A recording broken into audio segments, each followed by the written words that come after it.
Hey, you guys. Hopefully you can hear me and everything is good. See you joined. Happy Election Day.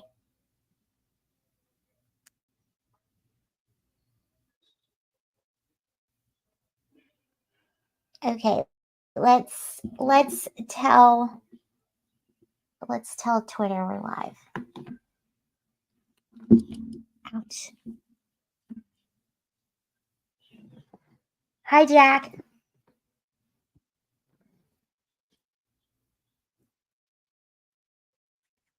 Hello. Thank you for joining. We'll get started here in just a minute. How are you today? Did you go out and vote today, or did you vote early? I'll tell you what. Slept in late. Who's winning? Oh, we don't know. I'm not even going to talk about that quite yet. It's too early. Hi, happy election day, everyone. So this is actually going to be about. Oh, you voted Saturday. Cool. That was actually. Are you in Virginia? I can't remember. That was the last day to vote. Early here in Virginia was a Saturday, and then you can vote today. So if you are not registered to vote in Virginia and you think it's too late, you can go register today and vote.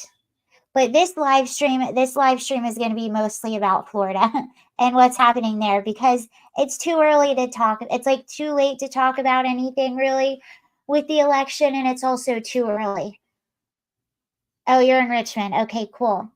Yeah, Virginia is really funny. The whole voter roll thing in Virginia, that was really cracking me up, because the whole thing about the 1,600 people being removed, those are people that at the DMV self-proclaimed to be citizens, and then somehow ended up on the voter roll. And then all it is was you have 14 days to either correct it or you'll be taken off. But even in Virginia, if you're not registered, you can still register on election day and just do a provisional ballot. So that's really interesting. Anyway, all right.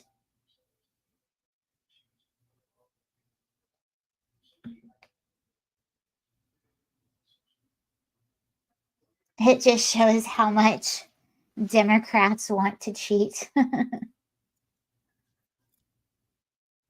Yeah, it's so weird. And I don't think I have it on my phone anymore, but I was actually at the DMV. So I even saw on the form where you fill out to get a new license. I even saw like that part of the form where it asks you, it's all the way at the top. It's really, really big. And it asks you if you are a citizen or not. So that's what all the fuss was about.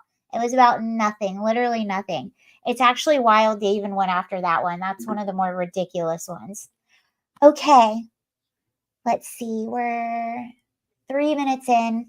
All right, I'm going to go ahead and get started here. So, a state, first of all, I'm not going to talk about the election too much in this live stream, because I want to live stream later tonight when we have more going on and more results and more drama to talk about. It's still the beginning of the day, so there'll be a lot more fun to get into later.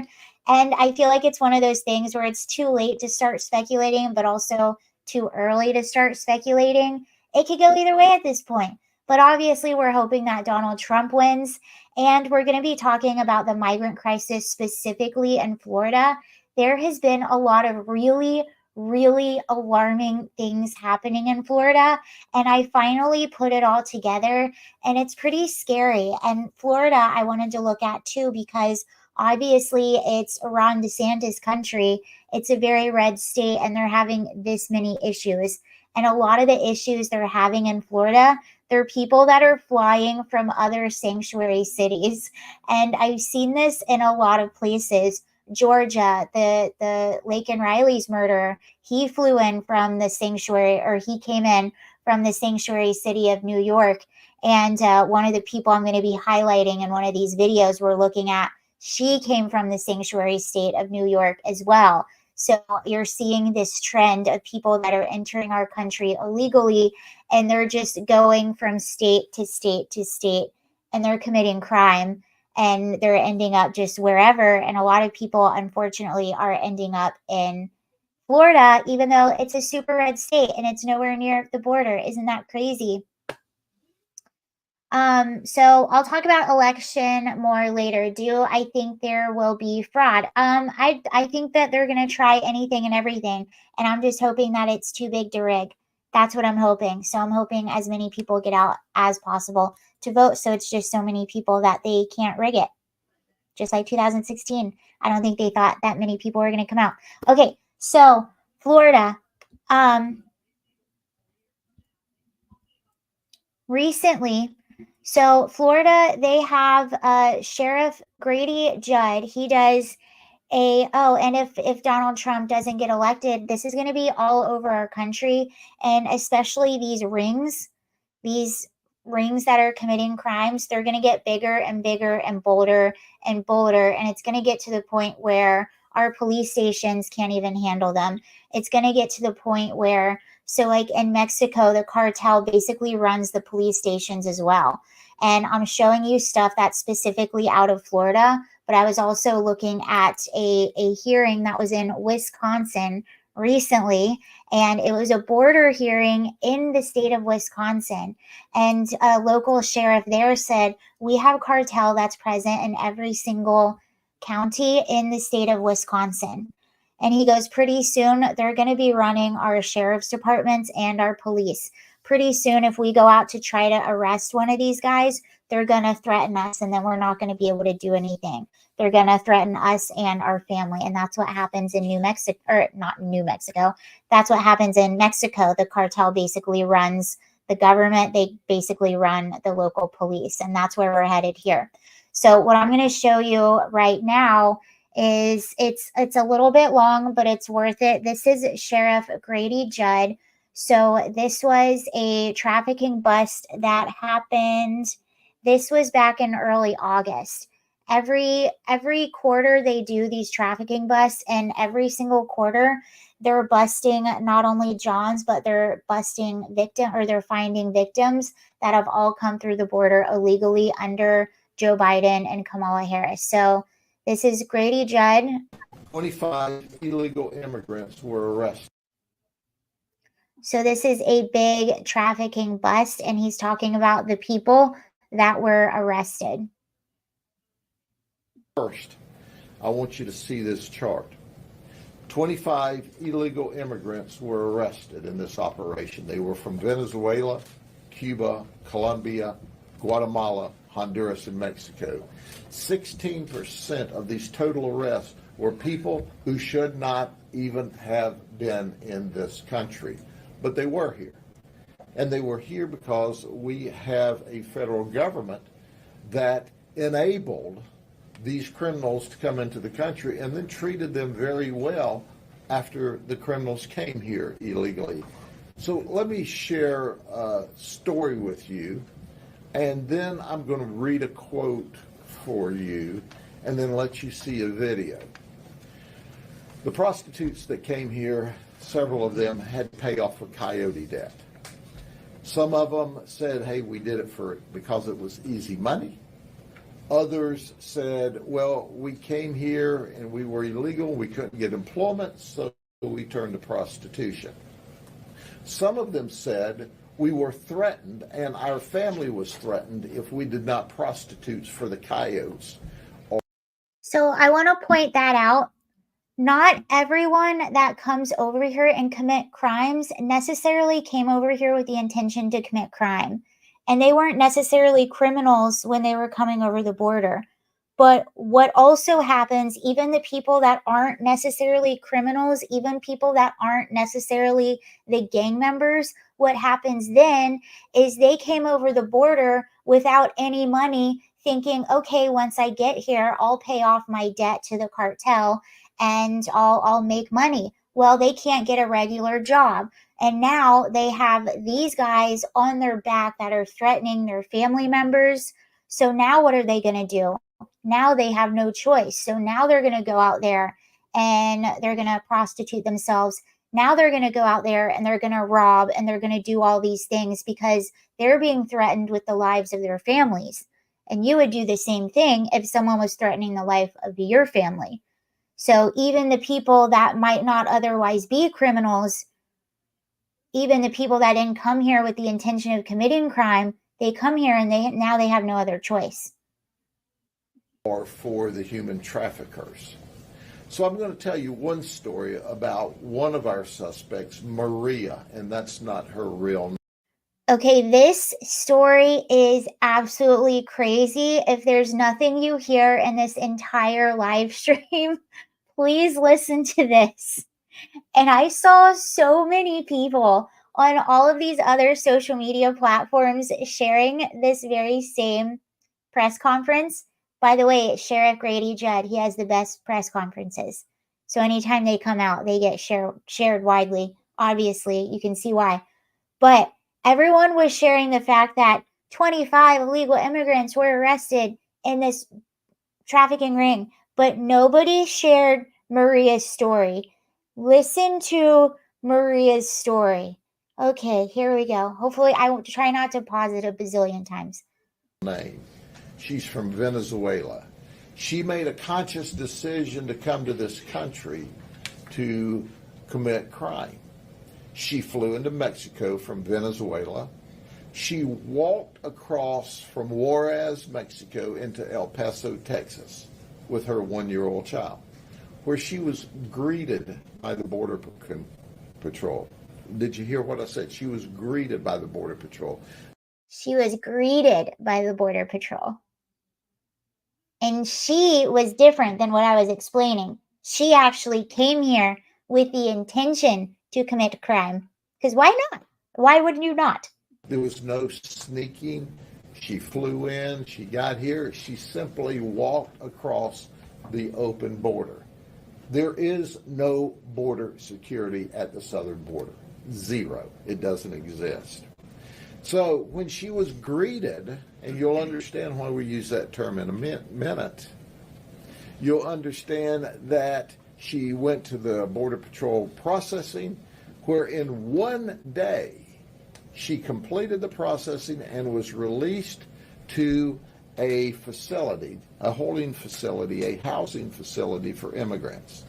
She said, I was given a DNA test to make sure that my DNA. Okay, that's one thing they did right in this whole story, in this whole situation. At least they gave the DNA test. That's the one thing they did right in this entire scenario. They gave the DNA test. We don't do that anymore, by the way. DNA matched my child's. He was given a DEA test to make sure he was really my child. And by the way, they used to do that because if an adult is coming over the border with a child, the reason they did that was to make sure that child was actually the adults, because adults used to bring unaccompanied minors over to traffic them, but they actually weren't related, or to say, look, I'm a family unit, let me in, because you were more likely to be let in if you were a part of the family unit. So they would rent a kid or use kids that weren't theirs. That's why they did the DNA testing. But then what had happened was it looked really bad on the Biden administration because so many people were congested at the border because they were being held up for all this testing and stuff. So they got rid of it.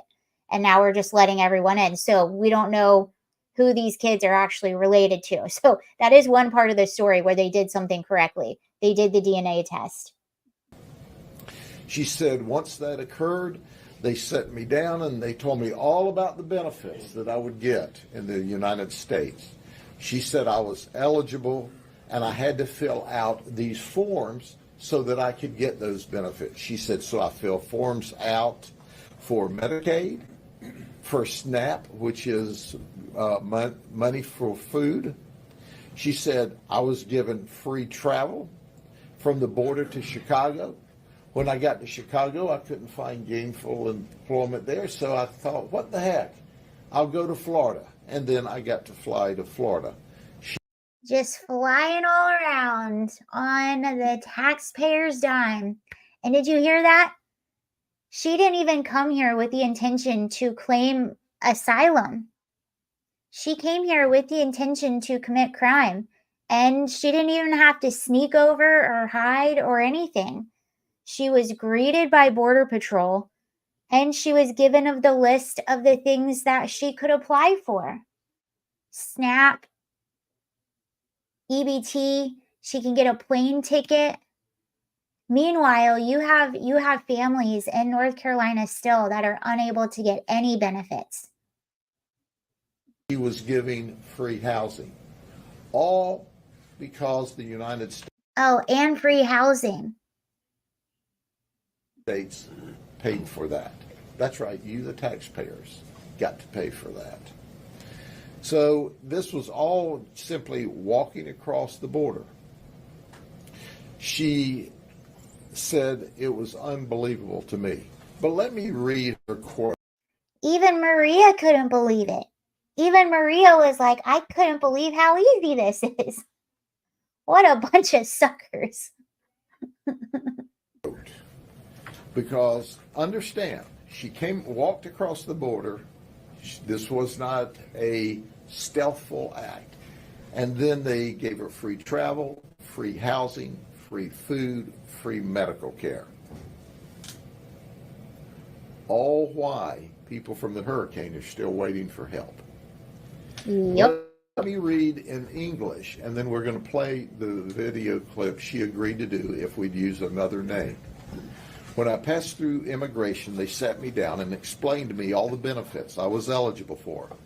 I was told I could apply for government assistance. I could apply for health medical insurance for my son, and I could apply for food assistance. After I finished talking to immigration, a short time passed until a DNA test was done on me and my son to prove that he was my son. Then they set me down with other people who were also waiting and had already qualified to be released. Then they explained to us that the documents we had in our hands were our personal identification in the United States, and we could use the documents to travel on buses and airplanes. They also explained to us that we could use those documents to apply for our documents to become legal here. And after that, they explained all of the benefits, they said, "Welcome to the United States of North America." And from there, they transported us to a refugee camp. And all of this occurred in one day. So welcome to the United States. This is someone who just crossed the border illegally and to commit crime. And they were not only welcome to the United States, but then they were giving all kinds of benefits at the cost of the taxpayer. So let's listen to her in her words, and then we'll move on from there to other topics. Here's Maria. Me explicaron todos los beneficios que tenía, que podía recurrir a ayudas del gobierno, podría recurrir a... That's Maria. So even she couldn't believe it. And it's funny, I kept seeing everyone share this same clips from the same press conference, but no one was talking about that piece. The fact that this woman, even she herself, couldn't believe like how easy it was just to come over to our border. Didn't even have to hide, didn't have to fake it. She was here for the sole purpose to commit crime and was able to pass through, was able to get benefits all in one day. Went to Chicago, couldn't really find work there, so went down to Florida, committed crime there. Let's see what else has been going on in Florida, because there's a lot. There was, okay, Port Charlotte. Port Charlotte organized crime ring.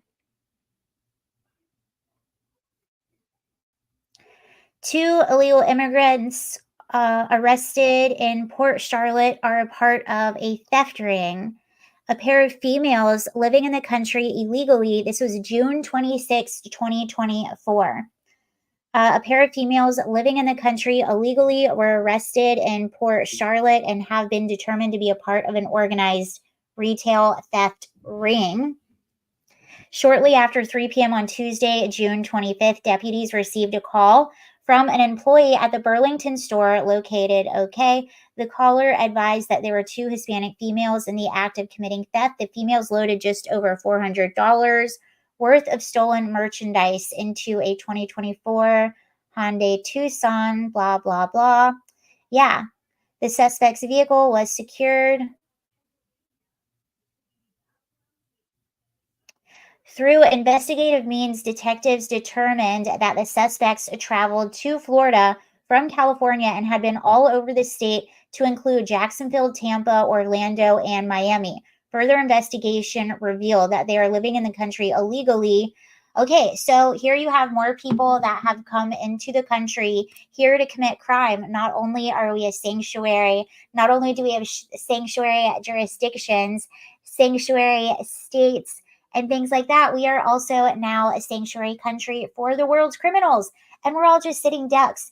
And, you know, a lot of people already look at Americans as rich. People all just think that we're all full of money and we're all rich. And now we have opened up our borders. So they're here for the taking, here to take from all those rich, wealthy Americans. And they're just traveling all over our country. They're not just going to one area and settling to commit crime. They are traveling all over the country, and this stuff is going to get worse and worse and worse if Kamala Harris gets elected today. Hopefully she doesn't. Did everyone pray this morning? Did we all pray? Did we say our prayers and pray? Are you praying right now? Are you going to pray in 5 minutes from now? And then, okay, so here we have, that was Port Charlotte, Port St. Lucia, Port.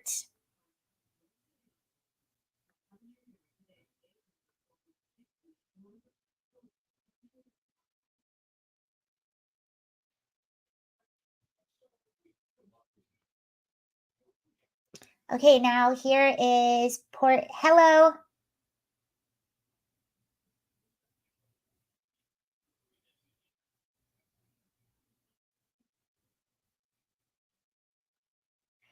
High-tech Colombian theft ring taken down in Port St. Lucia. This is April 18th, 2024. Also, so you have this Colombian theft ring that's going around in Florida.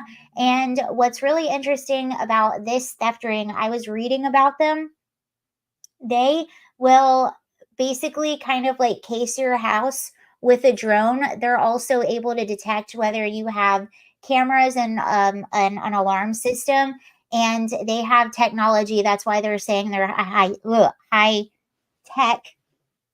They have technology that can essentially like dismantle your cameras and your alarm system. So there's that. We have that to deal with now.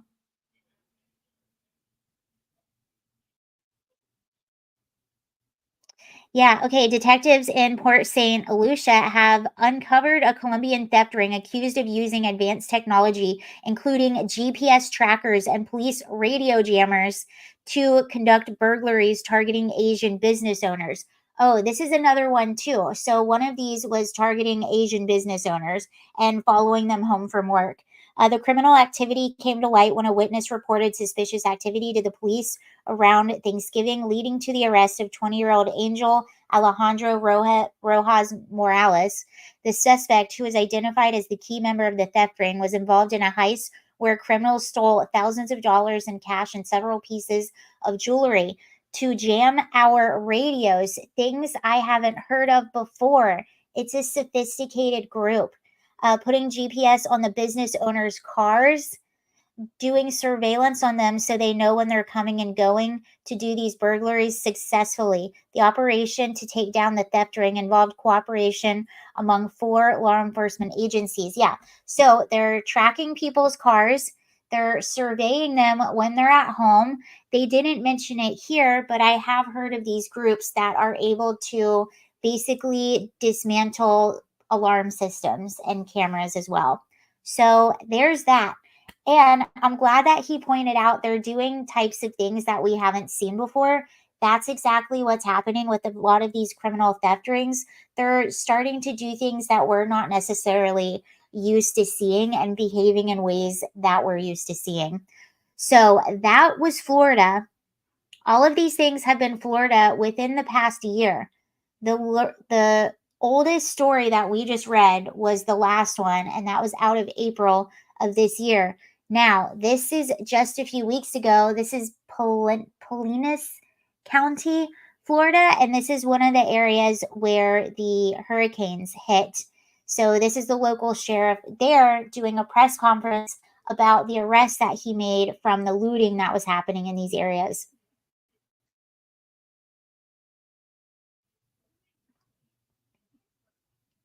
And October 23rd, just in the last 21 days, we've arrested 45 people in the Pinellas Beach communities on 68 different charges, including armed robbery, burglary, loitering and prowling, grand theft, vandalism, and trespass.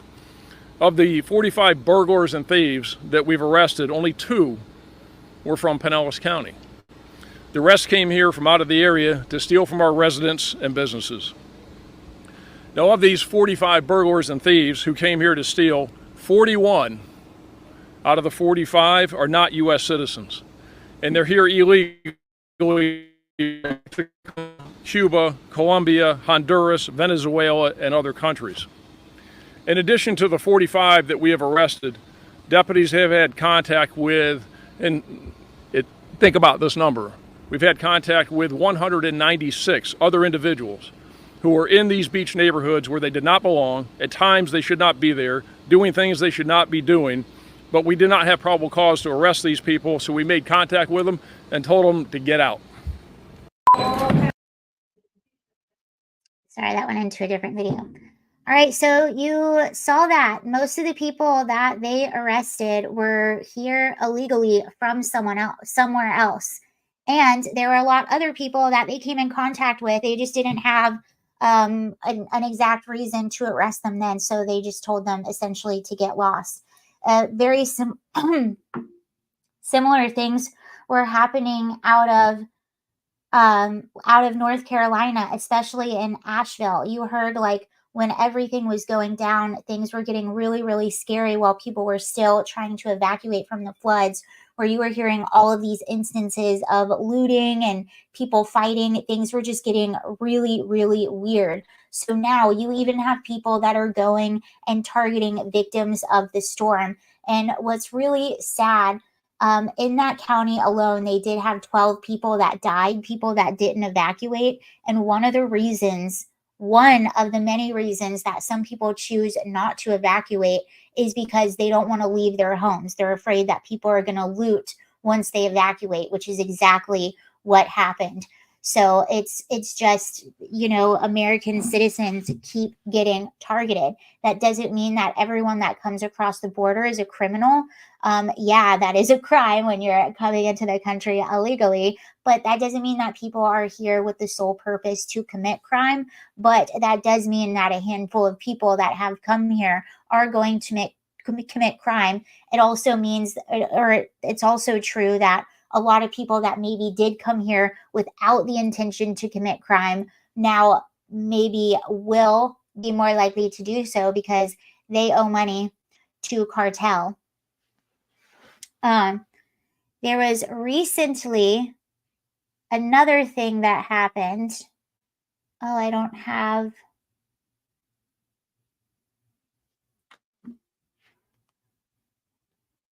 My headline didn't load, but this was another big arrest that happened out of Florida.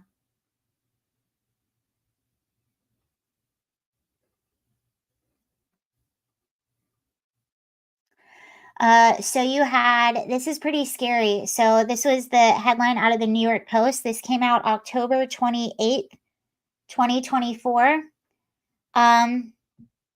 Victim called 911 pretending to order pizza, leading to arrest of illegal immigrant a day after he applied for asylum. So this also happened in Florida.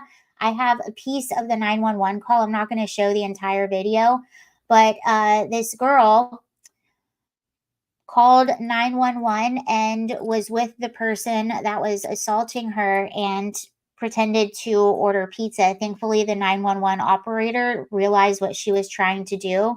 Here's the person that they arrested. Okay, so that's him. Yep. And this happened in Florida. A day after he applied for asylum. Does he look like someone that needs asylum to you? I'm just saying. Just saying. Okay, we're going to look at some of this video because this is really scary. Also, good thing to know, if you're ever in a weird situation where you're with someone and you need to call for help and you can't let them know you're calling for help because you're afraid, you can always do something like this. A lot of times, 911 dispatchers are trained to understand what you're trying to see or what you're trying to say, thankfully, like this person. Are you aware you're calling the address of your emergency? Yeah, I would like to order a pizza. I'm stuck in here. They changed her voice, by the way. Emergency. Yeah, I would like to order a pizza. I'm stuck in here. Okay. Are you? We received a 911 call into our communication center. The person calling in was a female, and she ordered a pizza. Our communications folks asked her if she realized she had called 911, and she said yes. Yes, I'm sure I'm calling to that number. Trying to get a pizza. What address are we going to? So, got my location, please. You don't know your location? No, basically no. I'm stuck in here. It won't take me back home. Our communications folks were able to triangulate her phone because she couldn't give us the address what she was because she was in a field in Pearson. Thank you, but trying to get pizza, pepperoni extra cheese. Okay. How many people are there? Tell me. Just me and him. Do you have any weapons? No. She was able to tell us that she was being held by one person and that he was not armed. Using those coordinates, deputies were dispatched. Now think of Pearson, all of those acres and acres and acres of ferneries. You know his name? I don't know say it because That's okay. What's your name? I would like to order extra cheese pizza. Okay. Are you hurt? Just stay on the line with me, okay? I'm gonna get help out there to you. All right. Deputies got out on foot and began to search the. Okay, so I didn't show you the whole thing, but they actually do play the body.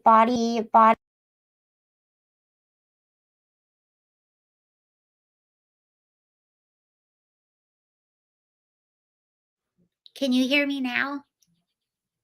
Okay, I unplugged my microphone. They actually did play the body cam footage where they went and rescued her, and he was in the act of assaulting her. He was physically on top of her, so they got to her just in time. Thankfully, she called. So what ended up happening, I guess she went alone with him thinking they were just going to hang out and I guess have a few drinks, and I don't know what they were going to do. But he ended up taking some kind of drug and went nuts and started assaulting her. So she called and they were able to rescue her. But that is crazy. He came to this country, literally applied for asylum just a day ago, and is already here committing crime. Because when your first act of entering a country is breaking the law, why would you respect any law? And this stuff is happening in the red state of Florida. Florida is not a sanctuary state. Florida has one of the governors that is the most outspoken on the immigration issue, and they are still having criminal rings, trafficking rings, like all of these things are still happening in the state of Florida. So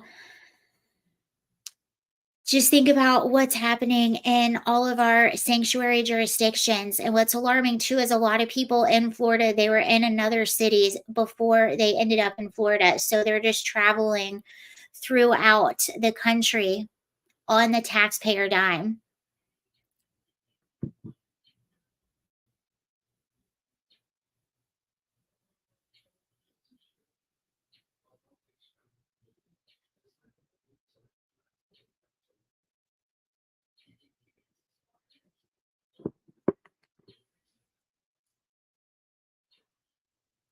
Someone said, check out Polk County Sheriff Judd. He does a daily. We just had Sheriff Judd. He was over here. Wait, where is Sheriff Judd? We were watching him earlier. Yeah, Sheriff Judd is awesome. He's I want you to see this chart. 25 illegal immigrants were arrested in this operation. They were from Venezuela, Cuba, Colombia, Guatemala, Honduras, and Mexico. 16% of these total arrests were people who should not even have been in this country, but they were here. And they were here because we have a federal government that enabled he's awesome. these criminals to come into the country and then treated them very well after the criminals came here illegally. So let me share a story with you, and then I'm going to read a quote for you and then let you see a video. The prostitutes that came here, several of them had to pay off a coyote debt. Some of them said, hey, we did it because it was easy money. Others said, well, we came here and we were illegal, we couldn't get employment, so we turned to prostitution.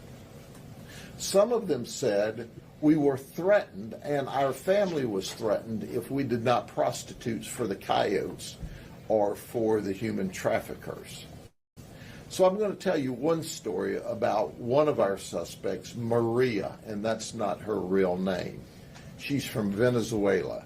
She made a conscious decision to come to this country to commit crime. She flew into Mexico from Venezuela.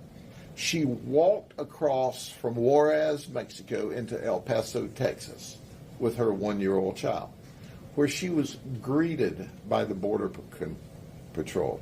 Did you hear what I said? She was greeted by the Border Patrol. There was no sneaking.